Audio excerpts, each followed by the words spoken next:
Here we go. We're here with Dave Ullman of Ullman Sales, very successful sailmaker from on the West Coast. Dave is now a proud owner of a J70, one of 39 here in Key West.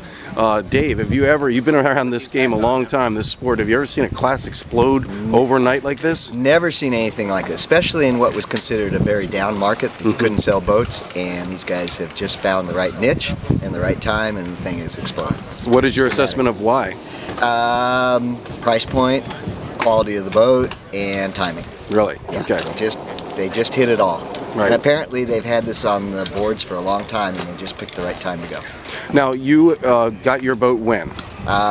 2 weeks ago. Right, and you told me you did sail real briefly regatta with 3 others in... We sailed in San Diego in the Hot Rum Series, and we had four boats and 3 races, and 3 of them were pro boats, so we did get to do that, and then I sailed my boat one day.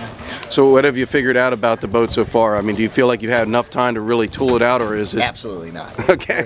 We are running blind, as pretty much everybody is. Well, that's what Kerry Klingler was telling Rod Johnson. He said that none of us really know how to sail these boats. I mean, some have done more and probably have a little better idea. In our case, we're in the Melch's 24 setup. And Melch's 24 sails, and basically for shapes, and we're in the early stages, but we sailed yesterday with a whole group of boats and it seemed fine.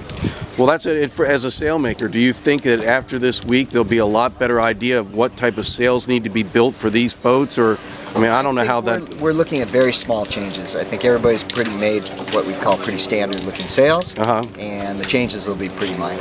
Right. You'd have to be pretty far off to have dramatic changes. So I don't see that as what's coming. And in your brief time in the boat, what are the basic performance characteristics? I mean, I'm told it planes in about 12 knots. What do you see? Maybe 14 knots, maybe not quite 12. Okay. It seems pretty good downwind. It seems quite good and easy to sail upwind. It does what they wanted, which is to make a boat that's relatively easy to sail. And that's the target market. Is not Grand Prix, but a level below Grand Prix, and that's why they've sold 400 boats. Right. Now, here in Key West, some people have chosen to sail with 4, some with 3. What have you decided, and what do you think is the right rig wing? We're sailing with 3.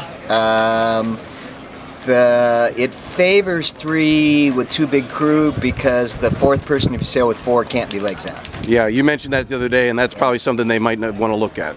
Well, I certainly would push it. Why handicap small people? Right. Yeah, there is no reason why the 4th person should be legs in. There is no good logical reason other than other J boats do it. Right. I think that will change because, like I say, why would you handicap small people? Right. It just makes sense. Right. Yeah. Right.